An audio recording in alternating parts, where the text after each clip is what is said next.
Hello बच्चों, आज हम लोग फिर विलियम चैप्टर पे बात करेंगे और आज हमारा लास्ट टॉपिक होगा। देखिए, हमने बहुत कुछ बात किया इस चैप्टर में, बहुत कुछ बात किया। सबसे पहले बात किया कि सांद्रण की इकाई, फिर सांद्रण की इकाई करने के बाद हम लोग गैस कैसे, मतलब गैस का द्रव में विलयता, मतलब विलयता टॉपिक किया। ठोस का द्रव में विलयता, ठोस का ठोस में विलयता। इसके बाद हम लोग अणुसंख्यक गुणधर्म पढ़े। अणुसंख्यक गुणधर्म भी चार तरह का होता है। वास्तव सापेक्षिक अवनमन, क्वथनांक उन्नयन, हिमांक अवनमन, प्रासरण दाब। हम लोग ये सारे चीज पढ़े थे। तो कैसे, किसके लिए पढ़े थे? जो पूर्णतः वियोजित हो जाता है या पूर्णतः न तो टूटता है न तो जुड़ता है। फिर इसके बाद हम लोग वियोजन के केस में पढ़े कि जब अगर टूट जाता है और कोई जैसे जल में डालते हैं तो जैसे जल में डालेंगे तो क्या कर जाएगा, अपने आयनों में टूट जाएगा। तो जब आयनों में टूट जाएगा तो उसका अणुसंख्यक गुणधर्म बढ़ जाता है। उसके आधार पर हम न्यूमेरिकल बनाएं। आज हम लोग बात करने वाले हैं कि अगर हम ब्लैक में डालें और वो जुट जाए। अब जुट जाए तो अणुओं की संख्या तो घट जाएगा, जुड़ जाएगा। जब दो डाले थे, दो मिलके एक हो गया। अब जब दो मिलके एक हो गया तो अणुओं की संख्या तो घट जाएगा, और जब अणुओं की संख्या घट जाएगा तो अणु संख्या गुणधर्म भी क्या हो जाएगा, घट जाएगा। तो बाबू यही इसी चीज पे हम लोग आज बात करेंगे। यानी कि हम लोग इस पे टॉपिक पे न्यूमेरिकल भी बात करेंगे।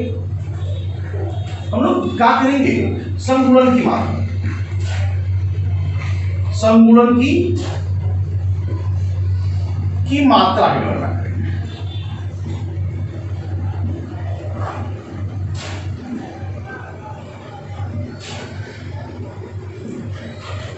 चितरंजन पांडे, आप देख रहे हैं, ढंग से देखिए आप यहाँ पे संगुणन की मात्रा का गणना करना है। यानी कि कितना मात्रा का गणना करना है। तो कैसे करेंगे बाबू? सबसे पहले संगुणन क्या है ये जानना है। देखिए, जैसे मान लो CH3 C double bond OH, दो मोल डाला। अब देखिए, दो मोल हमने डाला, हम दिमाग में है कि हमने दो मोल डाला है।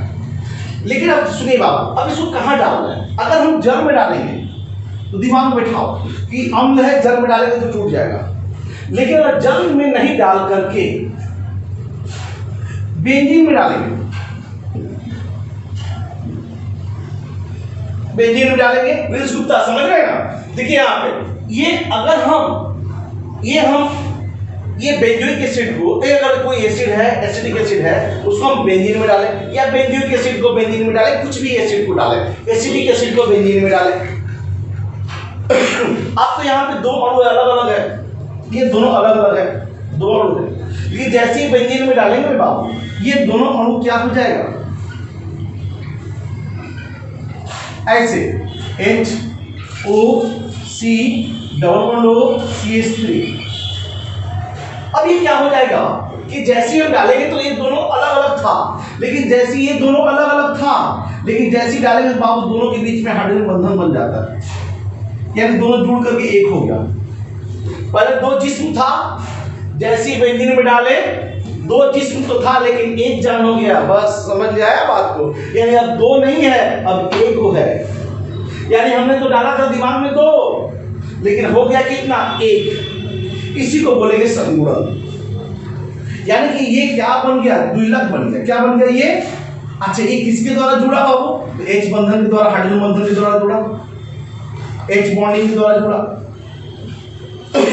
अब ये जो H बॉन्डिंग के द्वारा जुड़ा है, इसको हम लोग दोनों जुड़ गए, इसको बोलेंगे द्विलक। ये द्विलक यानी दो मिलकर एक हो गया, इसको क्या बोलेंगे, द्विलक। अगर उसी तरह से जरूरी नहीं है कि दो डाले, दो ही डालेंगे। ये थोड़ी है कि हम दो ही अणु डालेंगे गिन के लोग एक गिन के यहाँ डाल दिए, एक गिन के यहाँ डाल दिए। ऐसा नहीं है भैया, हम अरबों खरबों डालेंगे। तो सर अरबों खरबों में कैसे समझेंगे सर? हम बोलेंगे देखो उसके लिए क्या करते हैं। जैसे मान लो कि अरबों खरबों का हिसाब किताब नहीं लेके चले, हम लोग 5 अणु मान लो डालें। अब जैसे मान लो 5 अणु में से 3 अणु का संगुणन होता है।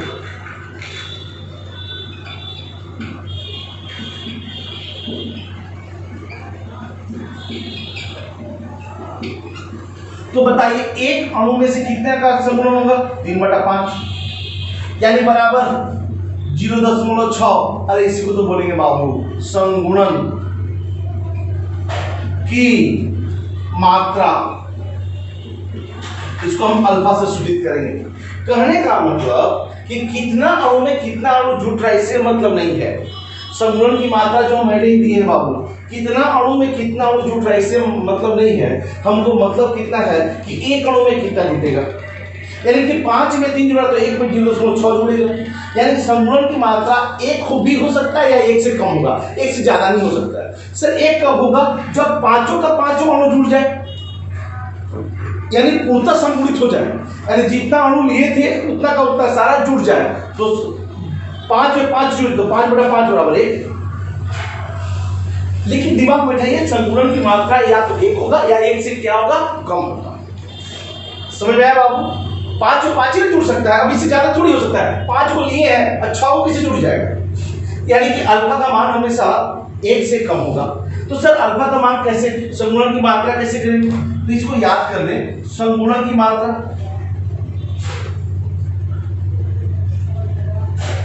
बराबर क्या होगा?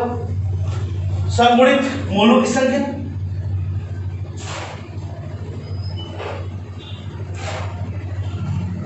मोलों की संख्या बट्टा लिया गया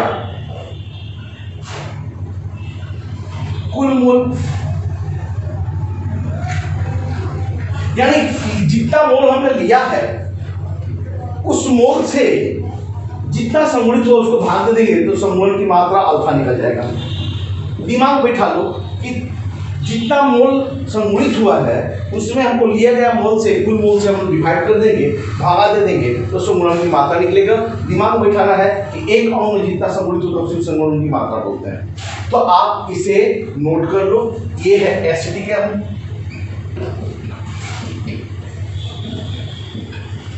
ये आप इसे अम्ल है, ये आप इसे नोट कर लो, पहले इसे नोट कर लो। हाँ, अब जब आपने नोट कर लिया तो देख लीजिए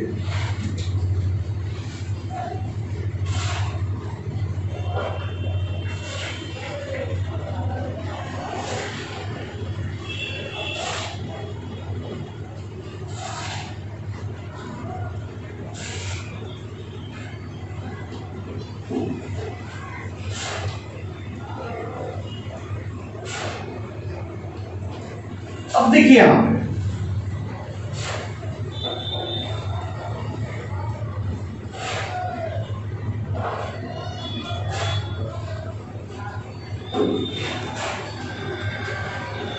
माना कि एक वैद्युत घटित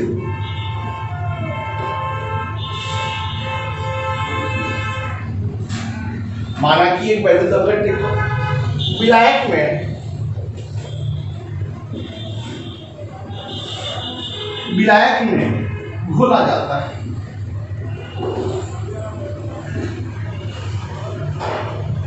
सॉरी, घोला जाता है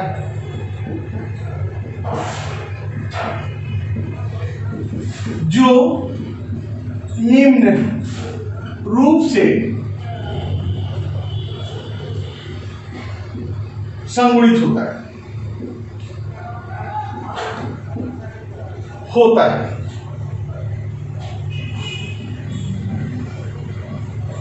जो निम्न रूप से संगुणित होता है।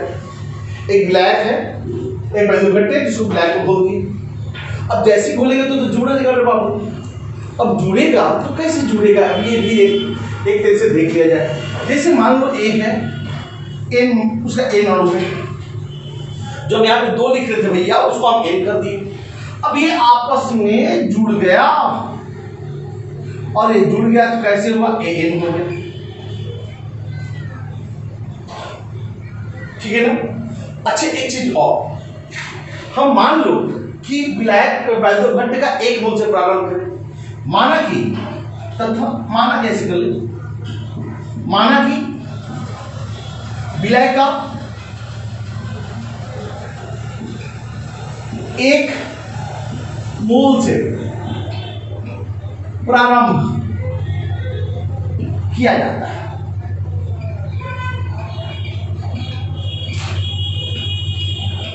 यानी कितना मोल लिया बाबू प्रारंभ में? 1 मोल। कितना मोल लिया है बाबू? 1 मोल लिया। आरती समझ रही हो? अब देखो यहां पे क्या होगा, हमने क्या किया, हमने प्रारंभ में लिया, प्रारंभ में मोल लिया, प्रारंभ में मोल लिया बाबू। हमने प्रारंभ में कितना मोल लिया है? 1 मोल। अब बताइए 1 मोल हमने लिया है तो 1 मोल लिया तो ये तो 0 होगा। 1 मोल लेने पे क्या होगा? 0 होगा। क्यों सर, क्यों 0 होगा? हम इसलिए 0 होगा क्योंकि ये मतलब जूते का भी ले रहे हैं यार, पॉकेट में लेके चलेंगे बाजार में, तो पॉकेट से जब तक निकालेंगे पैसा नहीं तो खर्चा कहाँ से होगा? तो ये जब तक हम ब्लैक में नहीं डालेंगे तब तक ये जुड़ेगा कैसे? जब तक ब्लैक में नहीं डाले तब तक कितना मोल था? 1 मोल था, जुड़ा नहीं था इसलिए 0 था ही। अब मान लो साम्यावस्था पर मोल, साम्य पर मोल, साम्य पर क्या मोल होगा? जैसे देखो हमको अभी बताना कि क्या होगा। हमने क्या बोला है कि इसका विभेदन की मात्रा कितना, मान लो अल्फा है। अल्फा का मतलब 1 मोल में जितना टूटता है उसको अल्फा बोलते हैं। अभी क्या है बाबू? 1 मोल में जितना टूटता है उसको अल्फा बोलते हो, 1 मोल में जितना जुड़ता है उसको अल्फा बोलते हो। अभी क्या है? n मोल में 1 मोल जुड़ा है, यानी n मोल के द्वारा 1 मोल बना है। n मोल a जुटा है तो 1 मोल बना है। बस यहीं पे, बस बाबू यहीं पे समझना है, बस आपको यहीं पे समझ जाओ, ज्यादा चक्कर नहीं लगाना है। n मोल समझना, n मोल जुड़ेगा तो 1 मोल बनेगा, n मोल जुटेगा तो 1 मोल बनेगा, n मोल जुटेगा तो 1 मोल बनेगा। अब बताओ तो बताइए 1 मोल में जुड़ेगा तो कितना होगा? 1/n। हाँ, तो हम बोले क्या चीज सर, वियोजन की मात्रा तो अल्फा है, 1 में तो अल्फा जुड़ता है, तो सर जी 1 में 1/n तो अल्फा में जितना जुड़ रहा है उतना नहीं निकालेंगे बाबू, तो जुड़ के चला है अल्फा, तो अल्फा में कितना होगा जल्दी बता दीजिए? तो 1/n अल्फा। अब बताइए ये अल्फा हो गया। कहने का मतलब ये हो गया बाबू कि ये हम 100 रुपया लेके चले थे, 80 रुपया जुड़ गया तो बचा कितना? 20 रुपया। तो हम इतना जुड़ा है, अल्फा में इतना जुड़ा है बाबू, तो हमारा बचा कितना? तो हमको क्या करना पड़ेगा? 1 मोल लिए थे, अब हमारा अल्फा जुड़ गया, जब अल्फा जुड़ गया तो बचे कितना? 1 माइनस अल्फा। और यहाँ पे कितना बना? तो अल्फा बाई n। कैसे? तो अल्फा बाई 1, n मोल में 1 बन रहा है, 1 मोल 1 बटा अल्फा, इसलिए अल्फा में कितना बनेगा? तो 1 बटा अल्फा n 1/n। तो आप पहले इसे नोट,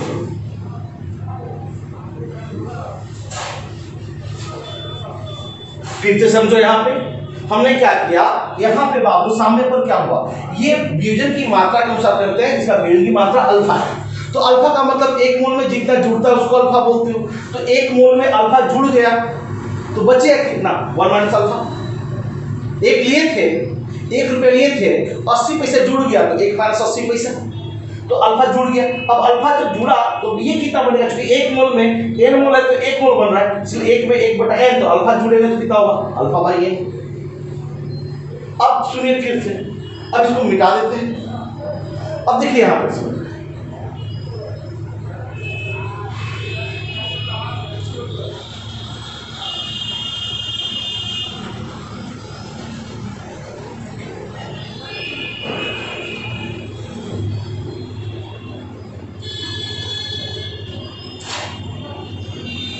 देखिए सामने पर क्या क्या हुआ? देखिए ये कितना बचा है बाबू? असंगुणित मोलों की संख्या, असंगुणित मोलों की संख्या जो नहीं जुड़ा है, संख्या का वजह बताइए? 1 माइनस अल्फा। एक लिए थे, अल्फा संगुणित हो गया तो बचेगा कितना बाबू, 1 माइनस अल्फा बचेगा। तो असंगुणित, ओ सॉरी संगुणित नहीं, असंगुणित मूलों की संख्या। अब बता, अगर बोलेगा संगुणित मूलों की संख्या, यदि नहीं कितना होगा तो अल्फा बाई एन, सही बात है, यानी कि इतना जुड़ा हुआ है बाबू, इतना बिना जुड़ा हुआ है बाबू, बच गया और इतना जुड़ गया। अच्छे बताइए, कुल संगुणित तथा असंगुणित मूलों की संख्या बराबर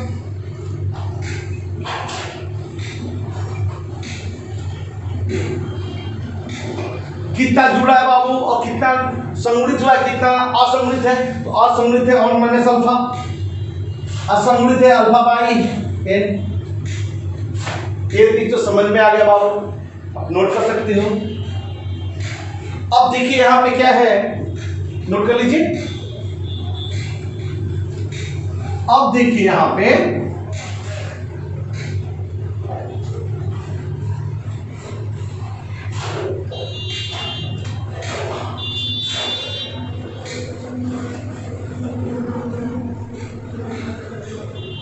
अब देखिए यहां पे क्या है,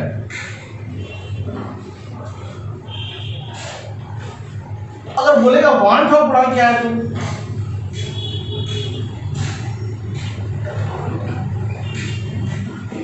यानी कि वियोजन के बाद के कुल मोल, सॉरी यहां पे सुमरण के बाद के कुल मोल तथा प्रारंभिक मोल का अनुपात, क्या क्या चीज का अनुपात है जल्दी बताइए। संगुणन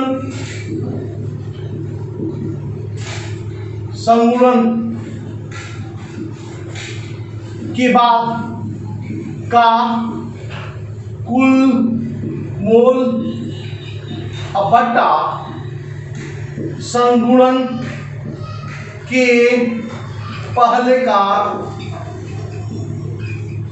कुल मोल। संगुणन के बाद का कुल मोल और संगुणन के पहले का कुल मोल। संगुणन के बाद का भी कुछ कुल मोल है और संगुणन के पहले का भी कुछ मोल है। तो आप बताओ संगुणन के बाद का कुल मोल क्या है बाबू, दोनों का अनुपात को हम लोग बोलते हैं 1 ड्रॉप गुणांक। तो बताओ बाबू आई बराबर क्या होगा, आप ही बताओ। तो संगुणन के तथा असंगुणन यानी संगुणन के बाद का कुल मोल है तो 1 minus alpha plus alpha by n बट्टा में कितना संगुणन में, पहले हमने एक मोल लिया था, नोट कर लीजिए।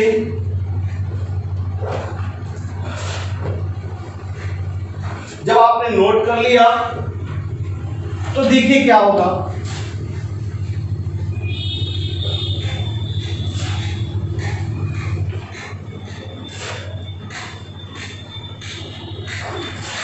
अब हम लोग क्या करेंगे बाबू,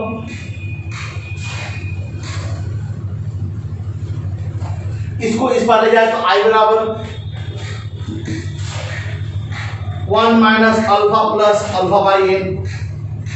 कुछ नहीं करें हम लोग, अल्फा को इस बार ले जाओ, आई को इस बार लाओ, तो क्या होगा, alpha minus alpha by n, minus में ये प्लस हो जाएगा बराबर 1 माइनस आई। अब यहां पे एलसीएम ले लीजिए, एन अल्फा माइनस अल्फा बराबर आई माइनस 1। अल्फा को कॉमन ले लीजिए, n minus 1 alpha by n बराबर 1 माइनस आई। आप बताओ अल्फा बराबर क्या होगा, अल्फा बराबर क्या कर सकते हैं, अल्फा बराबर 1 माइनस आई।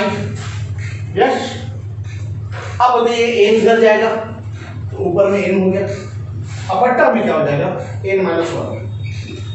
यही है बाबू संगुणन की मात्रा। संगुणन की मात्रा का सूत्र है, अगर हम आई जानते हैं और एन जानते हैं तो कितना प्रतिशत संगुणित होगा निकल जाएगा। आपसे बार बार पूछता है कि कितना प्रतिशत संगुणित होगा, तो आप उसके लिए पहले आई का मान जानना होगा, एन का मान जानते हैं, अल्फा निकल जाएगा। कितना प्रतिशत होगा तो इसके लिए हम 100 से गुना कर देंगे, सिंपल। तो अल्फा का मान निकल चुकी 1 में जितना संगुणित होता है उसको अल्फा बोलते हैं, तो 1 में निकल गया तो 100 में निकाले तो प्रतिशत ही निकल जाएगा। तो आप एक चीज और कभी कभी क्या करता है कि आई बराबर हम क्या जानते हैं, एमसी बटा में एमओ, हम पिछला लेक्चर में बताएं। अब यहाँ पे आई अगर एमसी और एमओ जानते हैं तो आई निकाल सकते हैं, और आई निकाल सकते हैं तो अल्फा भी निकाल सकते हैं, यानी ये दोनों फॉर्मूला से भी हम बात करेंगे। अभी आप पहले आप इसे नोट कर लो।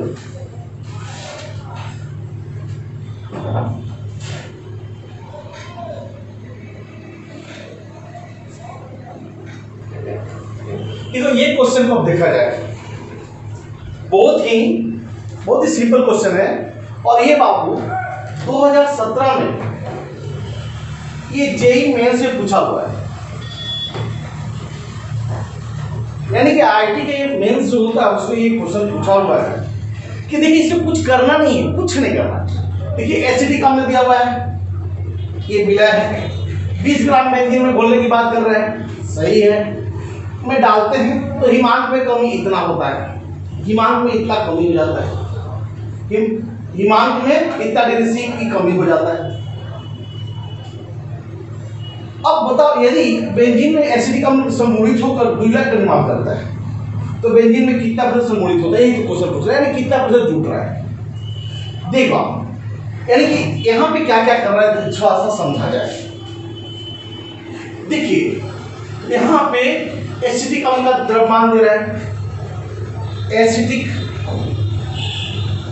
अम्ल का द्रव्यमान W दे रहा है बाबू, कितना दे रहा है जल्दी बताओ, 0.2 ग्राम। अच्छा ठीक है, अच्छा एक चीज बताओ, एसिटिक अम्ल का इतना दे रहा है, इतना ग्राम बेंजीन डाल यानी विलायक है ये, तो बताओ विलायक का एसिटिक अम्ल का सूत्र क्या होता है, तो CH3 COOH का अणु द्रव्यमान खुद से निकालो। इसका जो अणु द्रव्यमान होगा 0.0 ये 60 ग्राम होगा, अपने से जोड़ने का चीज है, 60 ग्राम पर मोल।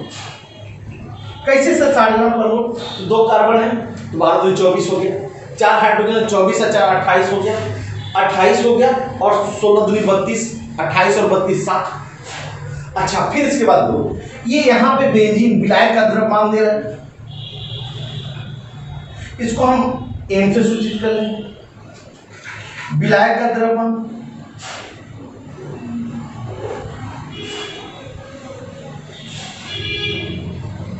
विलायक का द्रव्यमान W दे रहा है, W1 इसको केजी में W1 कर दो, ये W इसको W1 कर दो, अच्छा रहेगा।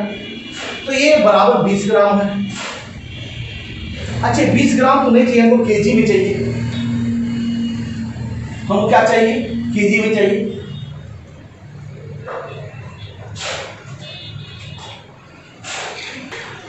अब देखो यहाँ पे क्या करेंगे, इसको तो ग्राम में हमको केजी में चाहिए, तो 0.020 केजी है। अच्छा अब बताइए इतना ग्राम है, इतना ग्राम में डालते हैं, बोलते हैं इसका हिमांक में कमी कितना हो जाता है, तो 45 डिग्री सी, यानी डेल्टा TF जो है हिमांक में जो कमी होगा उसको डेल्टा TF से बात करते हैं। तो हिमांक में कभी डेल्टा TF कितना आया बाबू, तो 0.45 डिग्री सी। अरे भैया इसको 0.45 केल्विन भी बोल सकते हैं। हम बता रहे बाबू कमी और वृद्धि डिग्री सी और केल्विन दोनों बराबर होता है।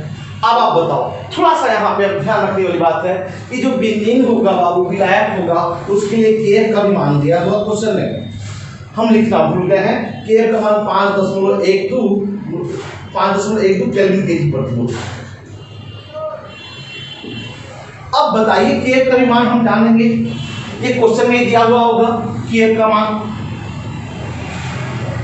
KF का मान क्या होगा बाबू, 5.12 × 10 के पावर माइनस तो केल्विन केजी प्रति मोल। आप बताइए, आप इसे पहले नोट करिए, यानी हमें क्या बताया, क्या क्या दिया हुआ है, ठीक है, तो आपने नोट कर लिया। अब देखिए एसिडिक अम्ल, अब आप यहाँ पे आपने नोट कर लिया, आप उसको पहले नोट करो सर। जब आपने नोट कर लिया तो अब देखिए यहां पे क्या है कि आप सिंपली डेल्टा टी बराबर आप क्या जानते हो,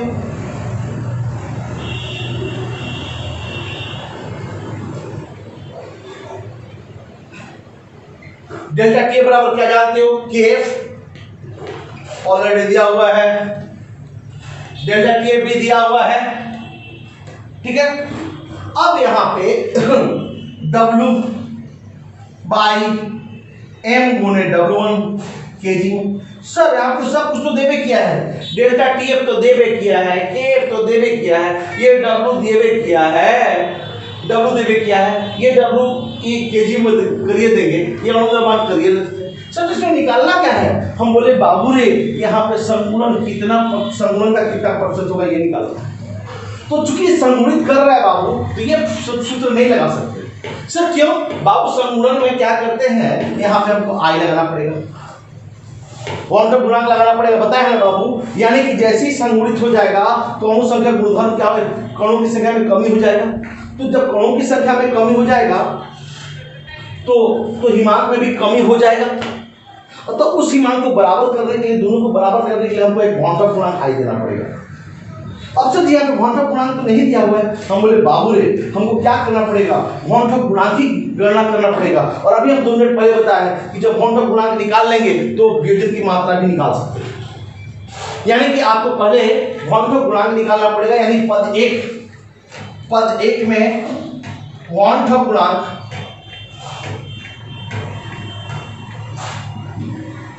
आई का गणना करेंगे। अब बताइए कैसे करेंगे। अब यहां पे तो आप बताओ आई बराबर क्या हो जाएगा, तो आई बराबर सीधे कर देंगे, ये दोनों उस पार जाएगा तो डेल्टा टीएफ गुने एम गुने W1 बट्टा में केएफ गुने W। अब बोलो बराबर डेल्टा टीएफ कितना है बाबू, तो 45, 4-5 कर लें। एम कितना तभी हमने बताया बाबू 60 ग्राम,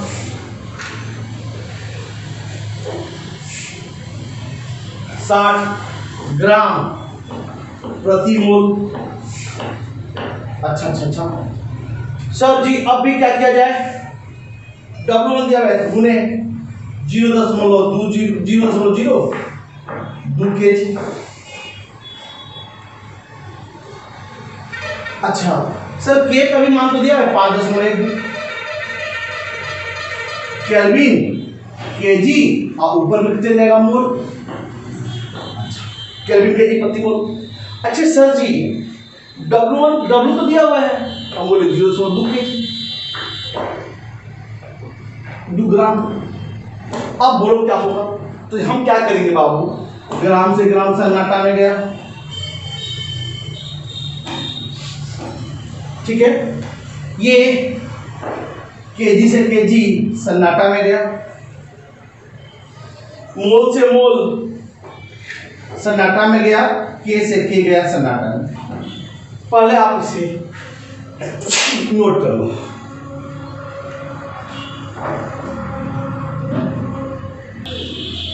जब इसे सॉल्व करोगे तो ये आएगा 0.527। अब हम बताओ आई का मान तो निकाल दिए, अब हम क्या करेंगे, बोले नोट करो इसे। जब हम आई का मान निकाल दिए तो हम क्या करेंगे, वियोजन की मात्रा निकालेंगे। तो इसका पद 2 करेंगे आप,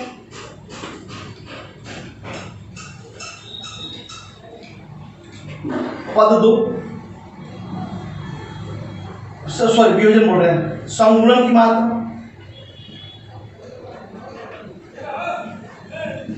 कैसे निकालेंगे संगुणन की मात्रा ये बताइए। जैसे अभी हम पढ़ाए हैं बाबू, तो देखिए क्या किए हैं, एसिटिक अम्ल है, हम एसिटिक अम्ल तो यही है, इसको हम एसिटिक अम्ल तो यही है H। हमने 2 अणु लिया, क्या देखिए द्विलक बोल रहे हैं जान बनने के लिए, दो अणु लिए, अब दो अणु लिए तो क्या हो गया, ये दोनों मिलकर के एक हो गया, CH3COOH मिलके यहाँ पे कितना हो गया, 2। अब बताओ हमने क्या किया कि आपको हम अगर 1 मोल लेते हैं तो 0 होगा, हम बोले हाँ। तो जब ये इसका विभेदन की मात्रा अल्फा है, विभेदन की मात्रा क्या है, तो अल्फा है, तो अगर अल्फा टूटेगा तो क्या होगा। अब इसको ऐसे समझा जाए, आप इधर ऐसे समझा जाए कि जब दो मॉलिक्यूल लेते हैं तो ये एक मॉलिक्यूल बनता है, द्विलक बनता है, तो एक मॉलिक्यूल में 1/2। तो बताइए अल्फा में कितना होगा, अल्फा पर समूहित कर दो, अल्फा/2, 1/2 गुने अल्फा यानी अल्फा/2 हो गया। और बताओ आपको हमने अभी 2 मिनट पहले बताया है कि वहां पर गुणा क्या होता है, तो विभेदित कुल मूलों की संख्या बटा लिया गया, कुल मूलों की संख्या 1 लिए हैं। तो बताओ यहाँ पे क्या होगा बाबू, तो आप बताओ इसको कैसे करेंगे हम। तो I बराबर 1 माइनस अल्फा प्लस अल्फा/2 बटा में 1, और अल्फा का मान हमको इतना जानते हैं, जान जाए तो हम ऐसे करें, इसको मिटा देते हैं, 5 2 7 याद रखेंगे कि I का मान 5 2 7 है। अब देखिए, अब बोलो ये इधर जाएगा, ठीक है, तो ये I यानी 0.5 I बराबर क्या करें, 5 2 7 करिए ले बराबर। अब हम क्या करते हैं, बराबर हम एक काम करते हैं, सुनिए। सबसे पहले इस अल्फा को इस पार और इसको इस पार ले जाए, तो अल्फा माइनस अल्फा/2 बराबर 1 माइनस 0.I, इसको इस पर लाए। अब I का मान हम जानते हैं, तो अल्फा बराबर, अब इधर का जरूरत नहीं है, अब इधर कर लेते हैं।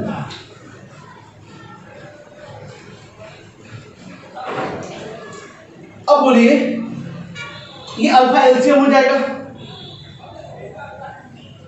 अल्फा एलसीएम हो जाएगा तो जल्दी बताइए क्या होगा, अल्फा एलसीएम हो जाएगा तो जल्दी बताओ क्या होगा, अल्फा सॉरी अल्फा नहीं, 2 एलसीएम होगा तो 2 अल्फा माइनस अल्फा बराबर 1 माइनस I, 2 अल्फा में अल्फा गया अल्फा, हाँ। और फिर बोलो आप यहाँ पे बराबर अल्फा/2 बराबर 1 माइनस I 0.5 2 7, और 5 2 7 को घटा लो, एक में से 1.00 में से 0.5 2 7 यानी 3 7 और यहाँ पे 4, तो अब कर लेना बाबू, यानी अल्फा/2 बराबर 0.473, तो अल्फा बराबर क्या हो जाएगा बाबू, 0.473 इंटू 2 बराबर अल्फा बराबर 6 14 8 1 9 0.946, अल्फा बराबर 0.946। अब बोलिए ये तो अल्फा क्या है, एक मॉलिक्यूल में जितना समूहित होता है, जितना समूहित होता है उसको अल्फा बोलते हैं बाबू। हमको तो प्रतिशत यहाँ पे निकालने की बात कर रहे हैं, तो प्रतिशत बराबर क्या हो जाएगा, 100 से गुना कर देंगे तो 94.6, यानी कि हमारा आंसर क्या हो जाएगा, डी। ये क्वेश्चन मेन से पूछा हुआ है। अच्छा देखो आप, एक देखिए ये सर इसी तरह से बनाए, हमने एक तरीका और भी है, उस तरीका को आप घर पे बनाइएगा। कैसे वो बनेगा, आप सुनिए, ये पद 2 तो सेम है, चाहे किसी भी तरीका से बनाइए, आपको अल्फा का मान तो इसी तरह से निकलेगा। पद 1 में हम थोड़ा सा अंतर कर सकते हैं, कैसे सर, तो हम उसी को पद 1 बता दें, पद 2 आप यही किसी भी तरीका से बनाइएगा, पद 2 अल्फा का जो मान होगा इसी तरह से कैलकुलेट होगा, दिमाग में बैठा लो। अब देखिए यहाँ पे पद 1 में हम क्या करेंगे, आपको हम क्या बोले थे बताओ, डेल्टा टीएफ बराबर क्या होता है, डेल्टा टीएफ बराबर क्या होगा आप ये बताओ। तो डेल्टा टीएफ बराबर होता है KF W/M into W1 kg में। तो आप एक काम करो, M का वैल्यू निकालो, ये क्या हो जाएगा, ये MO ऑब्जॉर्ब होगा, ये MO बराबर, ये O लगा देंगे यहाँ पे, MO होगा, तो MO बराबर क्या होगा जल्दी बता दो, तो MO इधर जाएगा तो KF W/डेल्टा TF इंटू W1 किसमें, kg में। ऐसा तरीका हम MO का मान निकालेंगे, MC का मान हम अपने से जानते हैं, MC कैसे निकलेगा, तो सबका जोड़ डाल करके एसिडिक अम्ल का जोड़ेंगे कितना 60 ग्राम पर मोल, अभी बताया है भी 60 ग्राम। अब बताओ एमओ हम यहां से कैलकुलेट कर लेंगे सर कैसे, केएफ का मान जानते हैं, W का मान दिया हुआ है, डेल्टा टीएफ का मान ऑलरेडी दिया हुआ है, W1 का भी मान दिया हुआ है केजी में, तो सब कुछ तो मान जानते हैं, तो एमओ निकल जाएगा। अब आई का मान हम निकाल सकते हैं, आई बराबर क्या जानते हैं बाबू, एमसी बटा में एमओ। एमसी का मान 60 होगा और यहाँ पे जो एमओ का मान आएगा हम यहाँ पे रख देंगे, तो आई का मान निकल जाएगा और आई का मान यहाँ पे रख के अल्फा का मान निकाल सकते हैं। तो इस तरीके से आप अपना एक क्वेश्चन को आप अपने तरीके से बनाइए। आगे एमओ का मान निकालेंगे, एमसी का मान कैलकुलेट करके कैसे निकालते हैं, तो कार्बन 2 गो है तो 12 दूनी 24, हाइड्रोजन 4 गो है तो 24 4 28, 2 गो ऑक्सीजन है तो 16 दूनी 32, 28 32 60, यानी कैलकुलेट जो किए 60 है, लेकिन हम यहाँ से निकालेंगे वो हो जाएगा ऑब्जर्व प्रेक्षित मान, और एमओ बटा एमसी निकाल के आई का मान निकालेंगे, और यहाँ पे आई का मान इस समीकरण 2 में पद 2 में रख करके हम निकाल सकते हैं। तो आप इसको आप अपने तरीके से इस तरह से आप बनाइए, हमने एक अलग तरीके से बनाया।